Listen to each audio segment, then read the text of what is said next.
Hello. Oh my gosh. Welcome to Manufacturing E-commerce Success. I am Damon Pistulka, and I got to tell you, it's Halloween. So I decided I was going to dress up as my favorite manufacturing e-commerce champion, Nicole Donnelly. So welcome to the show today. Man, How you doing? Damon, dude, that is like such an outfit. You look exactly like Nicole Donnelly. Like you've got the glasses, like, man, you really went all out for that outfit, Damon. Oh, That is thank you. so, Yeah. You I did a spent a good lot of job time looking like me. man, is that impressive. So, hey, we have an amazing, incredible guest here today. So, man, I am just so fired up to dig into this topic. What a great. So, okay, Nicole, thank you for joining us today. So, my name's Curt Anderson. What an absolute honor. What a privilege to be here. Happy Friday, last Friday of October, last Friday of celebrating Manufacturing Month. And it's just been an absolute wonderful, incredible month celebrating manufacturing. And so we thought we'd bring on an esteemed, just wonderful colleague, just a great guest. And I know we changed seats around because usually he's sitting over there. And now he's down there. So Damon Pistulka. Damon, happy Friday. How are you, dude? I'm doing great, Curt. Doing great. It's kind of nice. I can run the comments here and put people up on the screen. So hey, and we were just with Whitney about an hour ago. Nicole and I did our jam session today at MNI University. Go to MNI University, I believe it's .com, and check it out. They have all sorts of wonderful webinars, programs. Damon, you did one, and just all sorts of great information for manufacturers. So, all right, Nicole, what topic, when we have Damon Pistulka on the hot seat, what topic should we be covering today? What would be a good, juicy subject to dig into? Ooh, Damon? I don't know. Baseball? Well, yeah, we absolutely could dig into baseball. So you know what? Let's go. You know what? Like there it is right there. University.mni.net. Whitney, thank you so much, guys. So check that out. There's all sorts of amazing people. So yeah, Damon, the World Series is starting. I don't know, Texas, Arizona. That's kind of all right. Let's go here, Damon. Damon, as a little boy growing up, who was your hero? I can't believe you haven't asked him this question yet. I think I have, but we're going to go there today just for our esteemed, wonderful audience. So Damon Pistulka, our guest on this wonderful program, who was your hero as a little guy growing up? I didn't think about it till later, but it was my father. And I really didn't until later in life, and just his persistence and his tenacity and just not letting stuff stop him. Yep. So let's hey, can we dig into that for a minute? Because I've not had the honor or privilege of meeting your father, and if you don't mind me saying so, we lost Dad during COVID. I know I was with you we were online the week that happened, and so that was during COVID, so relatively recent. Share a little. Your dad is an incredibly inspiring story. Just share a little bit about your father. Well, my father, growing up in South Dakota, my father grew up on a farm, and at 16 years old, he got into an accident and lost, every bit of about 6 inches of his left leg. So he, from 16 years old on, he had a prosthetic, and he went to college for a while and decided, I want to go back and farm. So the first thing was right there is, someone that farming is not a spectator sport, right? You got to be in it. And watching him do that as I grew up all the way through it, we never even knew he was handicapped. My dad never talked about it, never had a handicap sticker until he was well in his 60s and couldn't really use a prosthetic anymore. And, and that kind of determination, we just didn't know it. It was, you just learn about life, and things happen and you go on. And he taught us that with the kind of things that happened on the farm, the kind of things that happened in life. And I didn't really appreciate that until later in life. Gosh, what an inspiration. And so, married a sweetheart, and how many siblings was there? 5 of you? Yeah, there's 5 of us total. So I'm the oldest of 4 boys. Yeah. My sister's the youngest. Yep. Awesome. And share with everybody Dad's name, please. Dwayne. And guess what? Another common factor for you and I, Damon. Guess what my dad's name is? No Dwayne. kidding. You guys know what? My dad's name isn't Dwayne, but his brother was Dwayne. So there you go. Popular name. So hey guys, we've got Alan here coming in from London. Happy Friday to you, my friend. We've got Lisbita, if I'm going to say that correctly. We've got Brian in the house. So guys, join us, drop a note in the chat box. Let us know that you're out there. We'd love to hear from you. And we've got Damon, our co-host, on the hot seat today. And so this is such an honor, such a privilege, kind of like Halloweenish weekend as we're coming into things. And we wanted to dig in to have Damon. Damon is an expert on helping folks grow their businesses, but the next step is to sell that business. So Damon, name of your company is Exit Your Way. And could you please share with the folks who and what is Exit Your Way? How do you make the world a better place? Well, we help business owners combat a problem that they may not even know they have until it's too late. And that's really the fact that selling a business is incredibly hard, or succeeding a business is incredibly hard, and you really don't hear about it. The business owners, founders aren't really educated on this until they try to sell their business, or they try to succeed their business, and they go, wow, this just isn't working. And at that point, they might be out of gas, they might be too far along, it really doesn't work, and it leads to a lot of disappointment. So what we do is we try to educate and help people understand what they're up against, give them the tools to be able to do what they need to do. And if they need help, we'll help them get their businesses ready to facilitate their exit and help them exit their business. Go ahead. I have a question about that. How far in advance do you recommend business owners start having these conversations? Like what time frame should they be planning to start that process? Well, people, you listen to some people that are theorists, right? They'll say when you start your business, you know how you're going to get out. That doesn't work that way in real life, right? We all get thrust into entrepreneurship, and we have to do it. We're doing it for whatever reason at that point. And it's different. But really, from a financial planning, business planning perspective, it really depends on the size of the business. Because if you have a business that, say, the value of that business is in excess of $10 million or something like that, you can literally save hundreds of thousands of dollars in taxes if you start planning 6-7 years ahead.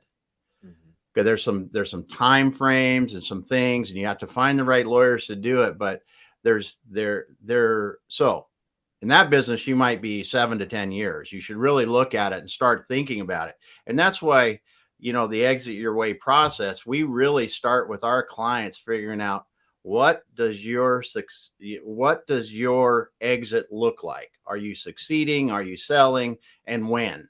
Because we need to understand that early enough, and that early enough depends on the size of the business to really maximize the results of their efforts.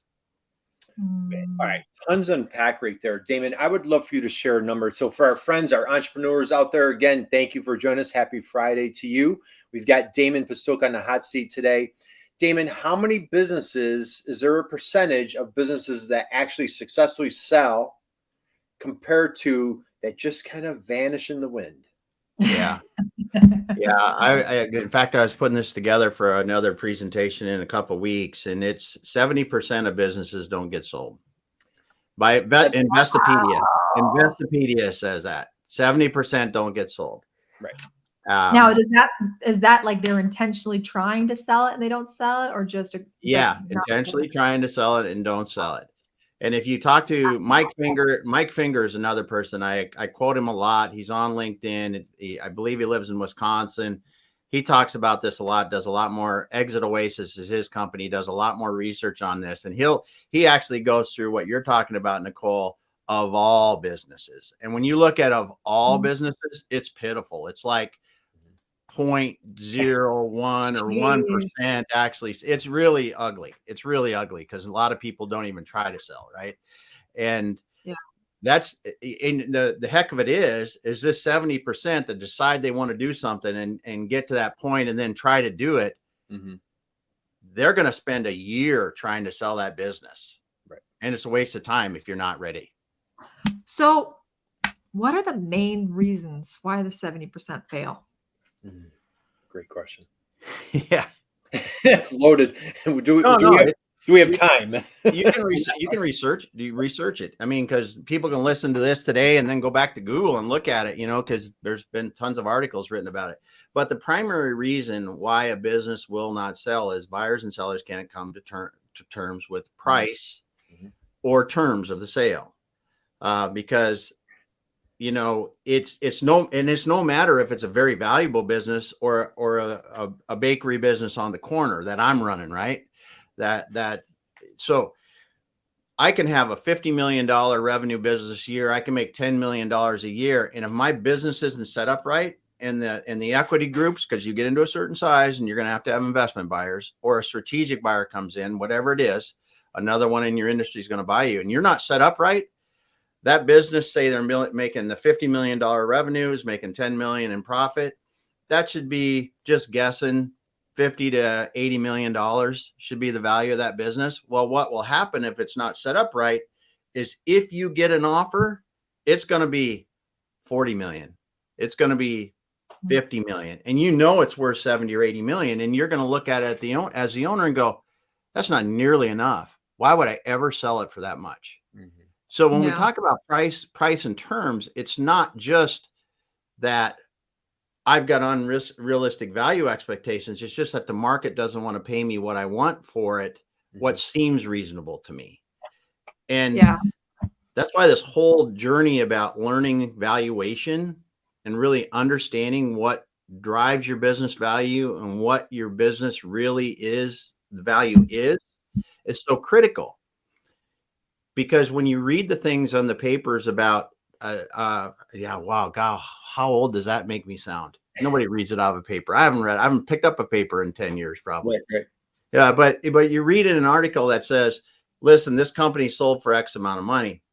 There's so much behind that, right? Because if a public company buys it, a public company can pay much more than a private company because they're valued way higher than a private company, just based their public and your private. Could be the same size. The other thing is you don't know the terms behind that sale.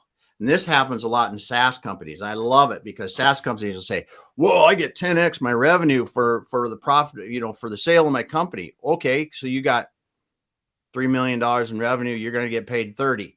Well, the terms are so critical because they'll say, yeah, we're going to pay you $30 million. We're going to pay you $3 million down. And if all these projections that you said you're going to hit come to fruition over the next 5 years, we'll pay you the 30 million, but you got to hit all these milestones to get there. So the biggest reason why businesses don't sell is that right there, that whole price and terms and what I'm getting offered and what I'm at. And that's why where we really start with when we work with clients is to, first of all, understand as a business owner, understand what am I trying to do?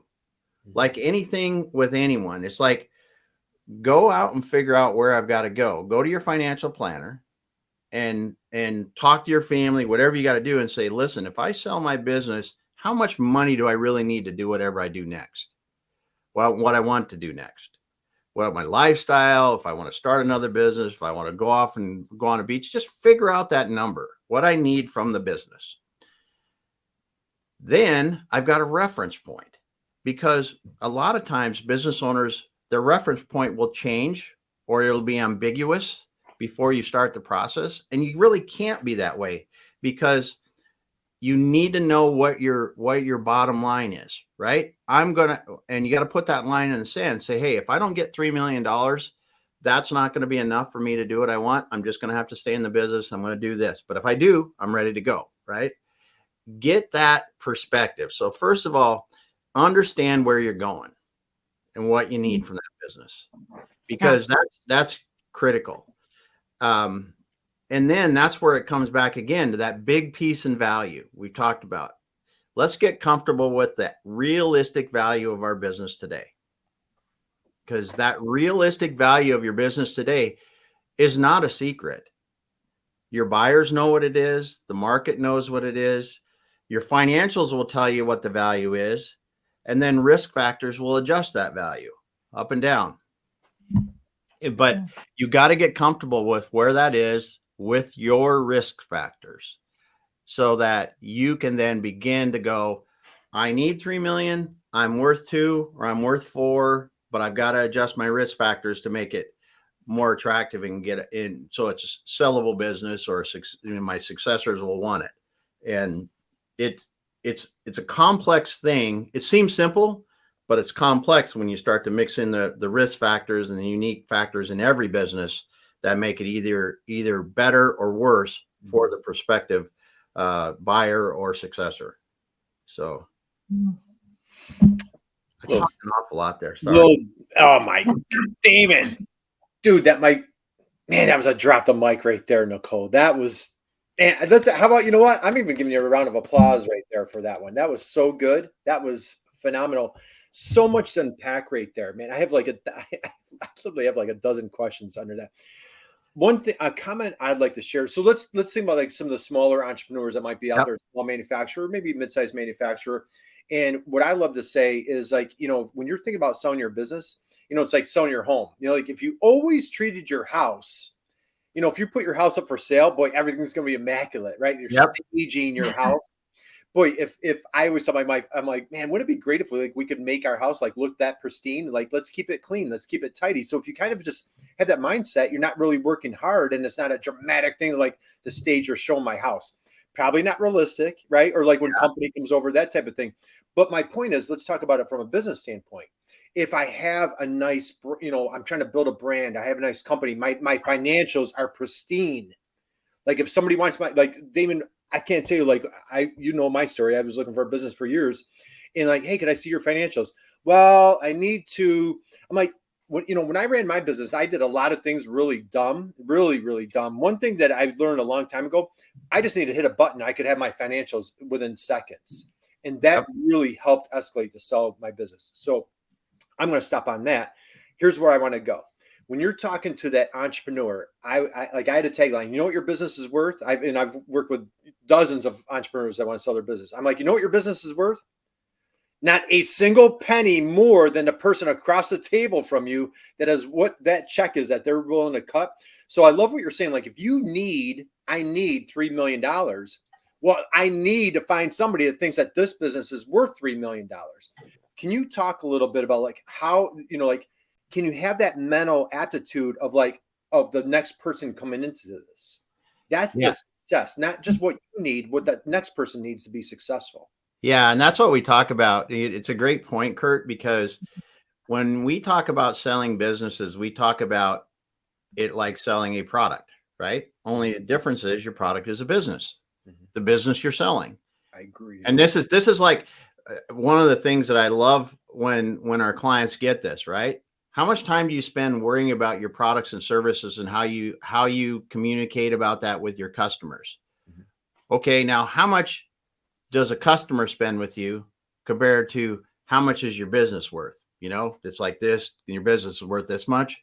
Don't you think you should be thinking about that, the next person who's going to be buying your business or successor, to make sure that you're communicating and giving them something that they really want? It's a huge thing. It's a huge thing. That buyer's perspective or the successor's perspective is huge. And theirs are really different than you as the person in the business today. You've had maybe a decade or more to get comfortable with how that business runs. You started out years ago and you have one really good customer, and they might be 70, 80% of your business, and you've known them for 20 years. They're not going anywhere. This is great. Well, if I've got my business and Nicole comes into my business, she doesn't know that person, that company, that relationship for 20 years. That's a huge risk. If that goes away, that much of my revenue just dropped out. You know, and so, and the other thing that there's that customer concentration is a huge thing. That's why buyers bring it up all the time, is that those relationships to them are not forged over years. They have, we'll talk about this. I won't go there right now, but that whole buyer's perspective, then they're looking at that, all those relationships with suppliers and customers and going, listen, they have to be good business relationships. They have to be sound business relationships. But if I'm held hostage to a supplier or a customer with more than, 20, 25% of my revenue, it's going to make it more challenging for us to buy that business because of the risk. Then so those relationships like that are good to have, but they really, if you're the founder of the business, the more you can transition those relationships to others in your business, so they're maintaining them, employees are maintaining them, or the business itself really is they're doing business to business more than person to person in some of those. And that's not a good way to say it, but yeah. You know what I mean? We're trying to get that and have duplicate resources when you can. That's a big deal, because the risk profile is so much different. The other thing that you and I, anyone that's been in the business a while, had in their own business, isn't going to have to deal with that the person coming in is if, say, they come in and they have to pay me $1 million for my business. They're probably going to get a loan of some sort to pay for that. Yeah, right. So they have cash that they got to take out every single month and pay for that loan. You as the owner now probably don't. You may not. Yeah. You may have a line of credit, which is normal, and that works in and out naturally. But that loan that they have to carry increases their risk, and it reduces the cash flow they have available to go through things. So it amplifies this customer concentration or supplier problem or market problem they could see that you don't have today. You just don't have that. And these payments that these people are coming, it's not like a few thousand. This is like 50, 500. It can be $50,000 to $75,000 a month sometimes that you're paying for these things, just because this is over 10 years, if it's an SBA kind of thing or whatever. So, and that's a huge thing, because these people coming in buying your business are probably putting a lot on the line, especially if it's a private individual buying the business. You look at something sub $6-7 million where the FBA can still do it with an individual or a small business buying another business. They're putting a lot on the line. They're personally guaranteeing this loan. And that's where those kind of risk factors run in.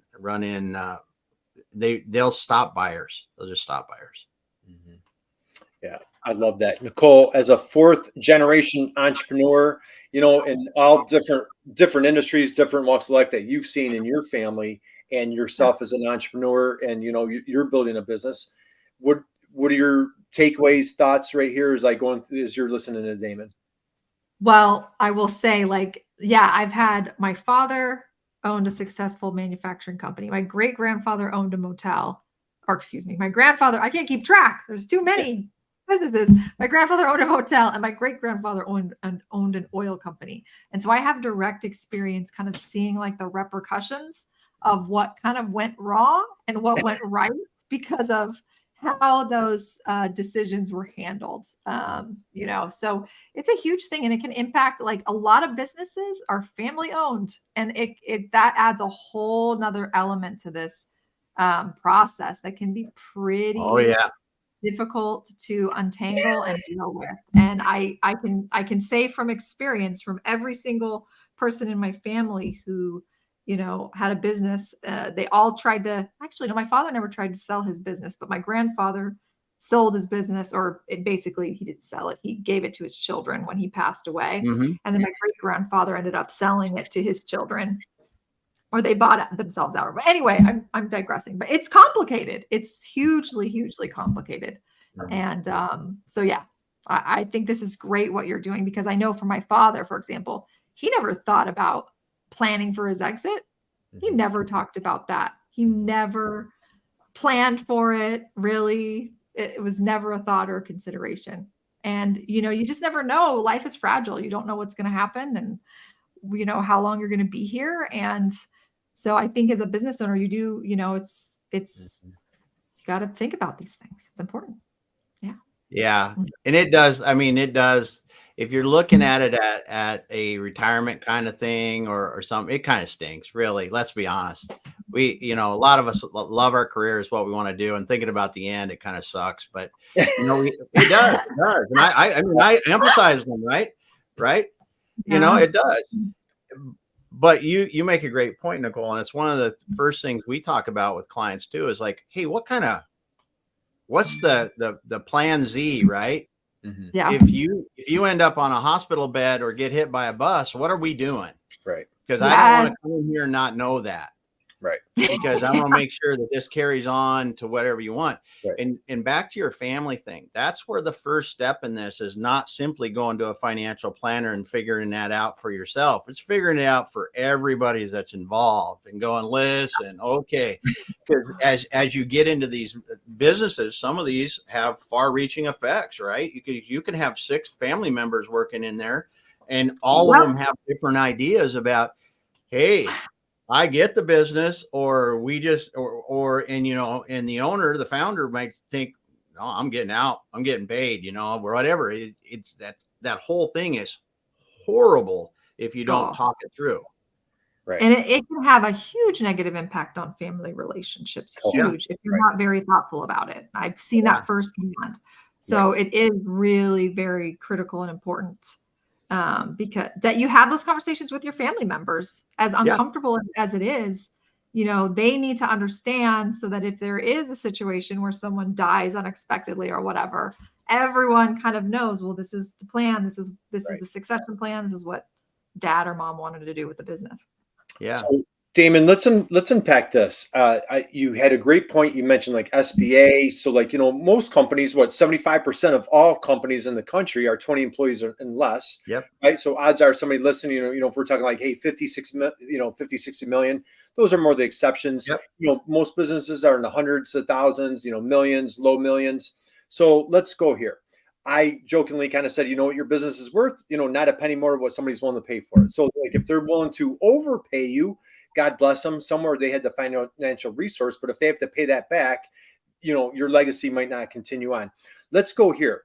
I sometimes share like, hey, you want to know what the value of your business is? Go to a bank and ask them like, what is the largest, greatest loan that bank is willing to give you? That's another good way to get a valuation. So let's talk about like financing options, or like what you see for small businesses, like making that transition, making that sale. Talk about like, what are some of the options there for financing?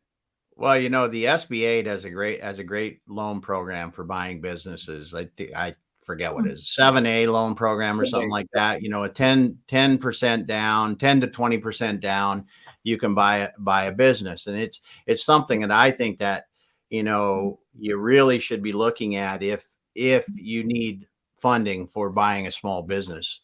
Like I said, loan up to $5 million that way. And we see a lot of people leverage that to buy businesses in the $7, $8, $9 million range, even because they can do seller financing and other things, or inject equity ahead of it to do that. And that's really good. And you're right. The SBA, talking to an SBA banker is a great way to get your valuation. We use it as part of what we do, looking at go-to-market pricing, right? Because the SBA is going to tell you how much they'll loan on your business based on the cash flow, the industry, all this kind of stuff. Right. And, you can do it easily enough if you just said, listen, what's it cost for $1 million over 10 years at the current interest rates, and then multiply that annual cost by like 1.4. And if your business makes that much cash every year, that'll support about $1 million in price. So the last time I figured it out, the interest rates have gone up a little bit since, but it takes about $225,000 in cash flow, free cash flow, to support 1 million in business value. So if it's a $5 million business, you should have $1.1 million ish kind of thing cash flow to be able to support a $5 million price. Right. Let's dig into that. If we're there, if this is a good transition, not transition, but good segue, talk about evaluation. So, I know like you help, you assist, you have a great process program that you do evaluations for companies. Talk about like, so for that entrepreneur out there, they're like, you know what, I hadn't really thought about this. Nicole's got me thinking about it. Damon's got me thinking about it. Maybe I should go this route. what are some steps to help evaluate your business on top of like SBA or going to your local bank? What are some other things that they should be considering? Yeah, there's if you want, you can go out and get, a free valuation. They're online, you can find them. They're worth about what you get, right? They're going to use a overall average of it's 2.5% times the seller's discretionary earnings is the average, under $3 million. That's what it is. Right. You can go all the way up into, it can cost you $10,000 or more to get a certified valuation you can use for IRS purposes. But the most common thing that we see and that you get with a reasonable entry kind of valuation is market pricing, right? There's all kinds of databases out there that show what people are currently paying for businesses like yours. And what they've been paying. And that's really those comparables, and comparing your business to that is where the valuation really is a useful tool for you, because you can look at them and we understand from those kind of comparables, we go, okay, what was the top line revenue? What was the gross profit? What was the net profit? What's the industry doing? And you can really compare your business against that, especially when you look at, okay, now, if I'm looking at a $3 million or $1 million revenue business, how much gross profit does it average of all these sold? And what are the ones that were just like mine? And what was the average of that? You start to you really get some more detailed information from a valuation that's going to dig into that level of detail. And that helps you a ton then looking forward, because now I not only know where the rest of them are, I know where I am in comparison to everyone else. Am I good? Am I bad? If I'm good, I should be able to get a little bit of premium. If I'm bad, I can work on it and get my value up. And I should realize that value that I'm getting is going to be harder to get if I'm not above average, or at least at average. So there's a lot of detail you can get from a paid valuation that will allow you to really utilize that going forward. That's cool. All right, so let's go here now. You've got, as far as the valuation goes, before earlier you mentioned like what's your number, especially for the retirement situation. You have a lot of clients that you mentioned, 40s, 50s. They're not at traditional, say, retirement age. We're like, I've been doing this for 30 or 40 years. I'm going to, sell this for X, and that's my, as entrepreneurs, we don't have the luxury of that, the pension or, like a fixed benefit plan or what have you. So like there, a lot of people, husband and wives, teams, solopreneurs have put in 30, 40 years into a business and they think it's worth X. And unfortunately, it's not quite worth X. Like what are some steps that an entrepreneur can do to like help elevate their company? Maybe if like they do have that 60% of sales are with that one customer, or some of the other things that might bring that evaluation down. What are some steps that an entrepreneur can do to help elevate that evaluation so they can get to that magic number that they're striving for? Yeah, and it's not realistic for everyone to be able to get to that number with just the terminal value or the sale value of their business. That's the first place to start, because we've had clients in the past with, I remember a specific client was a small restoration company, and we talked with him about it. And while he was able to grow his business, he almost doubled his business in the first year of working with him. We knew it was going to be 3 to 5 more years before he was able to actually generate enough cash from that, because he increased over where his living needs were, right? So that increase went to investment, so that over the course of 5 years, he got his total number together. And at the end of the 5 years, he sold and completed the what he needed. And that was a retirement situation. And we have other clients, like you said, that are in their 40s or 50s that are really looking at, okay, I'm in business now and I love it, but I don't love it enough to say that I want to be in this forever. What I want to do is I want to generate enough wealth that I can go do something else and not have to worry about, running a business like I am today. And they put together their situation for that and what that looks like. And really what we're doing there then is going, okay, how are we reducing risk? Again, same kind of thing. Like you said, someone with one customer that makes up, that's a pretty simple one. Get a longer term contract with them if you can. Because if you can get a 2 or 3 year contract with, if you got a huge customer and you can get a multi-year contract with them, if they're like, hey, you know, let's see what we can do, and you do that, that's a huge thing. Yeah, you can do those things to do it. And the other thing that we've seen too is the buyer's perspective. They're looking for growth, right? Like I said, they've got to pay this debt down. They've got to do these other things, and flatline business to someone that's nearing retirement age is just fine, right? Don't have to put a lot in, get a lot of money out. It's like an annuity. And that's not what buyers want. They want to see growth because they have to go beyond where you're at today to really make their money, right? They're part of it. So one of the big things, and this is why people go, well, why are you always talking with marketing people and all that stuff? Well, growth is the biggest part of getting a business that people like. If you can turn your business, like if you can go from 2, 5, 10% growth to 20, 30, 50% growth, the buyer's risk profile, they just think the risk goes way down for a buyer, because if that one customer leaves, I'm growing 30%. That customer's worth 15%. Who cares? Yeah, it's going to sting a little bit, but it's not going to kill us. Those are the kind of things that you really can do, is continue. So if you got a customer that's a lot of your business, try to add more. Try to get a longer term contract with them. But it's again, it all comes back from that buyer's perspective, understanding where they're coming from and what they really want. Right. Let's go ahead, Nicole. Do you have a question? No, nope, you can go ahead. Let's go here. What I find, Damon, if you see this, and Nicole, we were just talking about this morning, like so many businesses, manufacturers run it. This is how we've done it. Not necessarily, like the stigma of like, hey, this is how we've always done it. Not to go there, but just, they've built this wonderful, manufacturing. They turned it into a 3, 5, 10, $20 million company, that they've made it. Like they're in the higher echelon. Okay. I found a lot of entrepreneurs have a tough time putting themselves in the next buyer's shoes. They're just so locked and loaded on like what they did.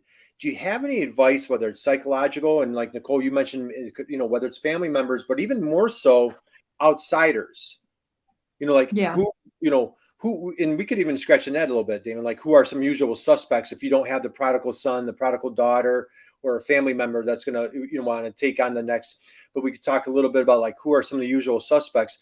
But as an entrepreneur, how can you get that mindset to think about, can I put myself in the buyer's shoes, and how can I make this attractive for them? Or how can I help them be successful for my own success?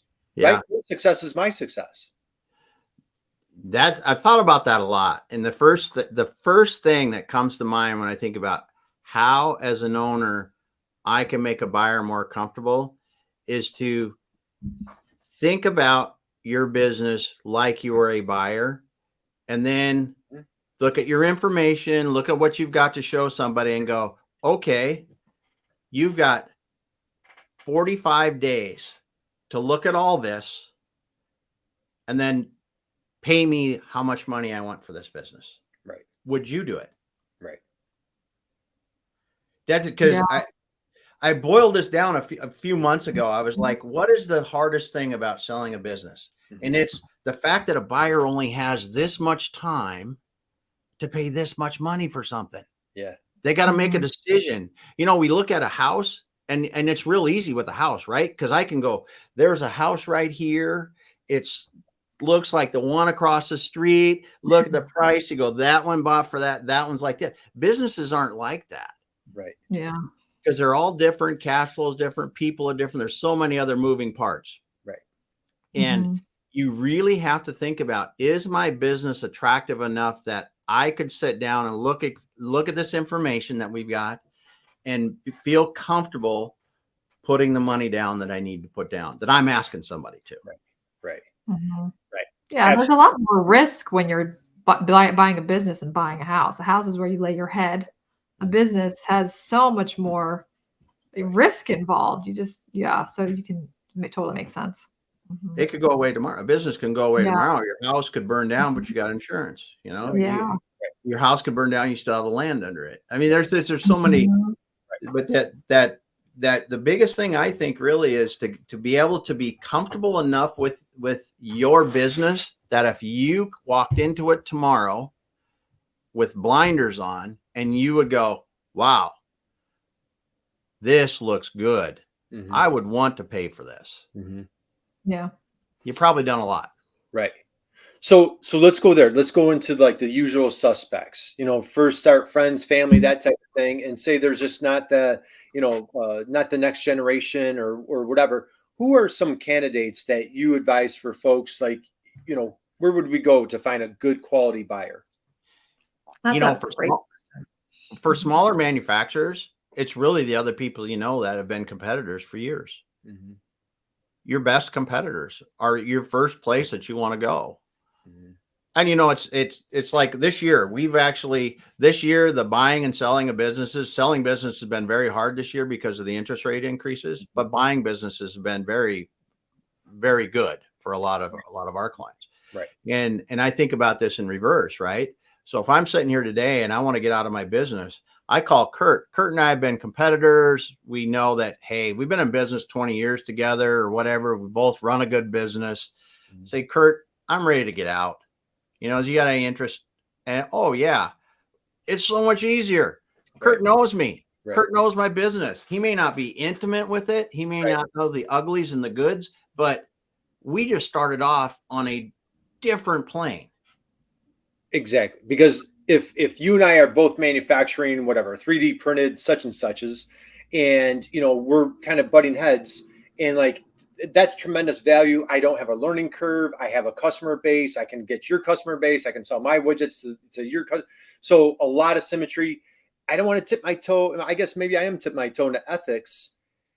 What about the competitor that like, wait, dude, you're going to show me your financials. I can get underneath the hood. I can see anything and everything. And I have no intention. How do you tip that? How do you navigate that, Damon? Yeah, you have to be careful about that, right? You have to understand, and it's got to be the things. First of all, you want to make sure who you're doing business with are ethical people, right? And it's good people do business with good people. If you're reaching for a Hail Mary with somebody that's questionable, don't do it. It's just not worth it. You can go to the outside world because we don't know who really at any given time is ready to buy a business, and there's wonderful places like BizBuySell and others where you list businesses for sale and the open market can do it. But I want to tell you that if you've got competitors that you respect, it is the best place to start. And even if it's you and I know each other, we still are going to have non-disclosure agreements. We're going to have non-solicitation agreements to make sure that if I'm sending you my information and all of a sudden you're calling my best customer trying to tell them about we're selling and you take them over, I got all kinds of legal recourse to do to make sure that it's going to be a painful situation if you do. And you got to do that. You've got to protect yourself and you want to be protected as a person looking at the information. Right. And that's also why you want to, and this is something a lot of people I think misdo as well, is you want to be fairly confidential about selling a business until you get close to the end, because it scares employees, scares customers, and it honestly, it'll scare everyone involved. And you got to be careful about how you're doing it. That's why a lot of people choose to use third parties to help them, because we can anonymize things and So so let's hit on that. So to broaden that search a little bit bigger, you could talk. Do you have key customers? Do you have key vendors? Do you have key suppliers? We just talked about competitors. If you're in an industry where maybe there's not 10 in your local community or, whatever, but maybe nationwide, if you belong to a trade association, well, maybe you're crushing it in whatever, Tennessee. Well, what about your, the person that's making the same thing or doing the same thing as you in Utah or whatever. So, trade associations, find folks that are in your industry that speak your language, because there's not the learning curve to, right? Equipment suppliers is another great place, right? If I'm a CNC place and I use a certain brand of CNC, your salesperson for that CNC company is probably traveling 3 states, right? It's really good for that. And you're great. The trade associations are wonderful places to look. And there are people that are in your industry that are actively buying companies as well. And you're going to look at other companies that are announcing acquisitions and things like that, because those are good places to talk to. there are a lot of industries that are experiencing these roll-ups. I personally really like it when you can have two, in the same city or regional players, because I feel that creates really a triple win. It creates a win for the seller because they can sell their business. I think it creates a win for the buyer because the buyer can, they're probably a hometown person, a local person that's been in the community for a while and building in the community. And I think it creates for the third part of that, for the employees in the community, because that person there that buys it down the street, they're not going to shut it down. They're not going to run, decide that they're going to offshore all that stuff. They're going to keep it where they're at now, and they're going to try to run it like they've been running theirs, but just with a few more resources and do that. I think to me, that is the coolest thing when you see that happen, because we took that 70% number and we just made one less going to the other side of that equation when we can make those good connections and those things can happen. Yeah, I love that. And so the thing is like always having that mindset, just as I said, earlier, if you caught it, if you treated your home as if you're going to sell it, boy, you're going to really enjoy how clean and organized your house is. Nicole, what comment do you have? Yeah, I was just curious from the buyer side. Let's say I'm someone, I've got some entrepreneurial spirit and I'm trying to decide, well, do I want to start a business from scratch or do I want to buy a business? There's several different or do I want to be do you want to get a franchise? For someone who's really entrepreneurial and wants to buy a business, what advice would you give to them in terms of how to determine whether they should, just start from scratch versus trying to buy a business, and what are the advantages and disadvantages of each? Awesome question. That is an awesome question. And with one of our clients, we're actually looking at both, right? Buying and starting different locations. It's interesting seeing the dichotomy of those two. You're going to have to invest in your startup business, especially if you've got employees, right? If you've got to hire employees and you've got to lease a space and you've got to do all that, you've got that time until you have revenue and you've invoiced revenue. And if you're a company that has terms with your customers, until you get paid for that revenue before money starts coming in. Mm-hmm. And so when you look at setup cost, first of all, and this, you can run in $40,000, $50,000 pretty easy with a small company setup, right? Then you go like, okay, now I got to start leasing. Say it's going to take me a couple months of leasing and I got a couple months of employees. And so you're into this thing for $100,000 to $200,000 on a very small business before you know it. Mm-hmm. Well, when I look at what I can buy, if I bought an existing business and I use something like the SBA, where I could take my $100,000, I can put that 10% down on $1 million business that is generating $100,000 a year or whatever it is. It's, or 200 or whatever the right number is, but I'm generating cash tomorrow. Yeah. I mean, that timing. And then when you talk about a franchise, now, if it's not a franchise, the key benefit in franchises is everything is set up. You go to Subway, I don't have to worry about how to make a sandwich at Subway if I got a Subway franchise, right? I know where I'm getting my meat and cheese. I know where the soda comes from. All that stuff is set up. That is the nice thing about a franchise. Franchises, though, the challenge with those is you're buying a job usually. Until you're buying a job. And that's one of the things that you get with a franchise. So you really want to be able to go, if I don't want it just to be a job, I'm going to have to put in the time in the first one and buy more and put more together to really make something that's going to create wealth.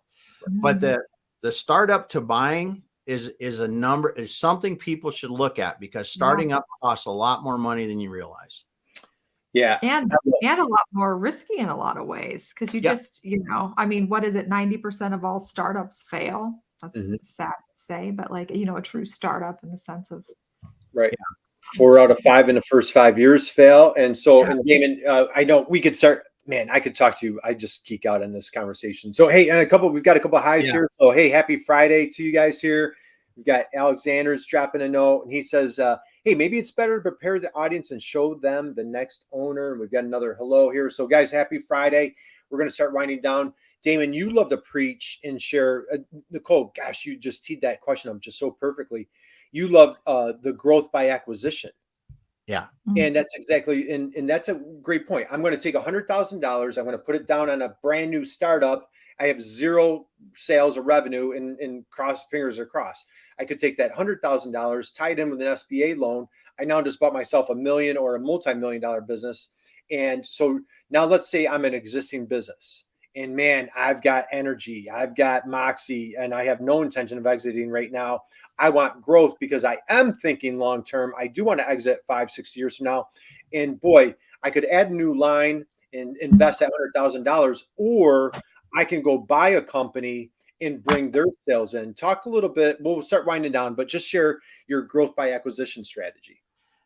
I think that small business owners should always be looking for growth by acquisition.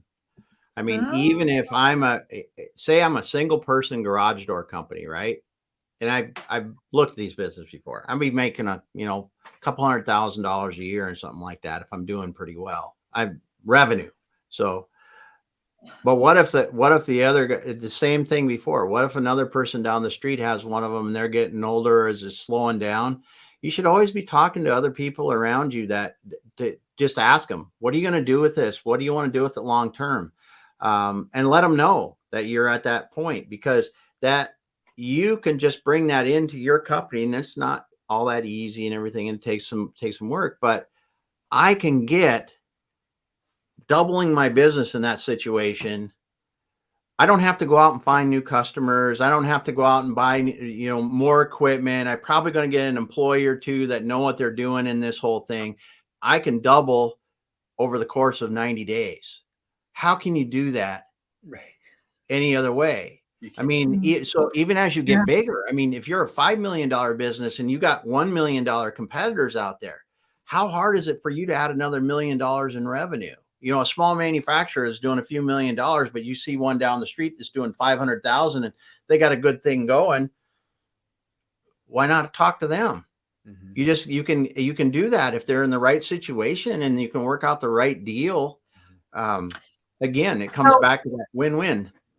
I know we're winding down, but I do have a follow-up question to that. So I have worked with quite a number of clients who have gone through the acquisition process where they've been acquired by another organization.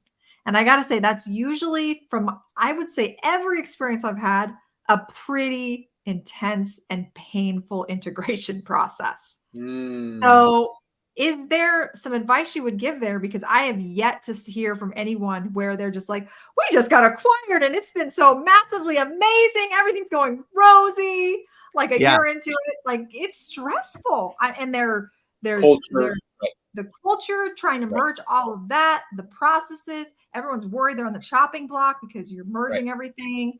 And so I guess I get the growth by acquisition, but I'd be a little bit of a devil's advocate. How do you address that painful merging of cultures? Because if you can't do that well, is that acquisition long-term going to be better if you have a team that's just morale's in the toilet? Great question. That is a great question, because I think that if you're going to acquire companies, you got to work on your culture first. I mean, you do, because if you got a bad culture, it's going to be a real stinker to integrate companies. You have to work on your systems and your people first, and really have, like Curt was talking about, you have to be prepared like you're staging your house, because you have to have a good house for people to come and live in. And if you don't, you're going to have trouble. The other thing that a lot of people see when you do that is, if an investor-owned company compared to one of us owning a company, they run very differently. And if those are the kind of acquisitions you see, they are tougher, just because there's no way, no how you can retain that same feeling in an investor-owned company. It's not possible, because it's so different. It's so different. And when I talk about growth by acquisition, we're usually talking about, in the same community, private owners, and that makes it a little less impactful. Right. Yeah. No matter what happens, there's change. No one likes change. But if you have your culture right before you go out and start acquiring companies, that will give you a lot better chance of doing it. if you're looking to acquire a company, that should be part of your vetting process is what is the culture of the company I'm yeah. acquiring? Like, is it going to Yes. be a really good fit for our culture? Is it, you Right. know, because there's not necessarily a good culture or a bad culture. There's, you know, there's differences there. Some, you know, and making sure that that's a fit, I would imagine would be really critical. But anyway, I know we're going over, but thank you, Damon. That was a Toxic great leadership. Toxic leadership is not acceptable if you're Yeah. going to acquire companies. It's not acceptable. Right. Just, Amen. you Amen. got to stop that. I'm just going to say it because you got to stop that. But cold, dead, get it the hell out before you even try. But what is here's the thing. Okay, I've learned this term recently. It's a great one. It's being unconsciously incompetent. Okay. Unconsciously incompetent. So how many toxic leaders out there are aware that they're toxic? And how do you know if you're toxic as a leader? Right? Yeah. Yeah. That, you know Like, what? what would you say the definition of toxic is? That's going to be, you know what? Guess what, Nicole? We just, we have an opening. We have a date open. And that's going to Yeah. be, thank you. Just filled our next. That next one. Yeah. And we have Gina Cox coming up in 2 weeks. And this is, so that, my goodness, we could be here all afternoon. Yeah, Let's grab a couple. Yeah. Alexander, great comment. Yeah, everything starts with people. Alan in London. Alan, thank you from coming to us across the pond. And we've got flexibility strategies, processes, and management should be flexible. But Nicole, that's a great point of like, you know, toxic. And again, is it the leader? Is it there's a lot of moving parts. Yeah. But I think overall, let's recap a few takeaways. Okay. First off, Damon, thank you, brother. Dude, we love you. We appreciate you. Thank you for sharing your expertise, your passion.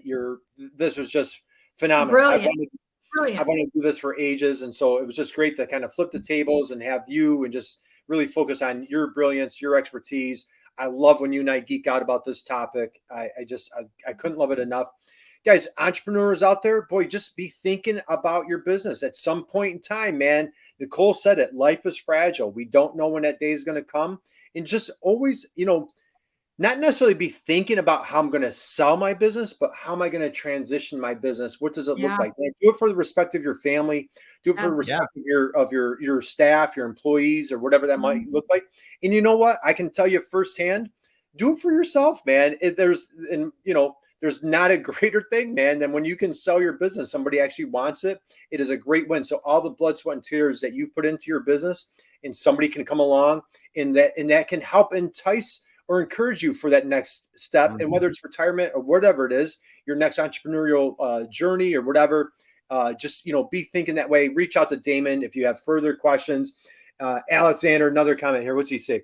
That's if a all great your team is unhappy, then you are toxic, man. Thank you, Alexander. Drop the mic. And Brian says, great conversation. Brian, thank you. Connect with us.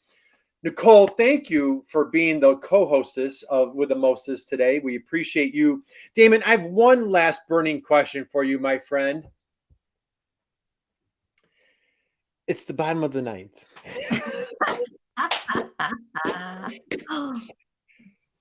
High score, guy on second base, and the manager looks down the bench and says, hey, Pistulka, get up there and hit the winning run in. My friend, what is Damon Pistulka's walk-up song? Burning Curious Minds want to know. Ooh, I want to guess. Tell you. Right here.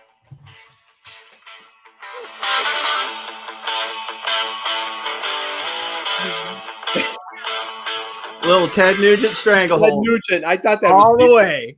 Little Theodore. I hit that hard. And it's gonna shake the place. And you're too young to know that one, right? She's like, who's Ted Nugent? Yeah. I truly don't know who Ted Nugent is. She doesn't know. He's crazy. Guys, you have to Google it. You go back into the distant archives. Damon and I know exactly who Ted Nugent is. And so Damon, that was a great one. I knew you knew that was coming at you. So, all right, guys, I want to thank you all for joining us today. Thank you for the comments. Thank you for coming to us week in, week out. Nicole, thank you. Damon, parting thoughts, words of wisdom that you want to share as we close out this week? Just if you know anybody that's getting that thinking about exiting a business, just have them talk to somebody, research, think about what they really want to get out of it and how they do it, and do it early, because getting to the end, you don't have any options. You start early, you got a lot of options. You know, let's end on this one. I don't know if you coined this or if your partner Andrew coined this. When somebody reaches a certain point in age or stage in life, what do you call it? They're going to die in their business. They're going to die at their desk. Every dude, like, that's so branded in my brain of like, man, nobody, please, anybody, if there's any takeaway today, just don't die at the desk. So, all right.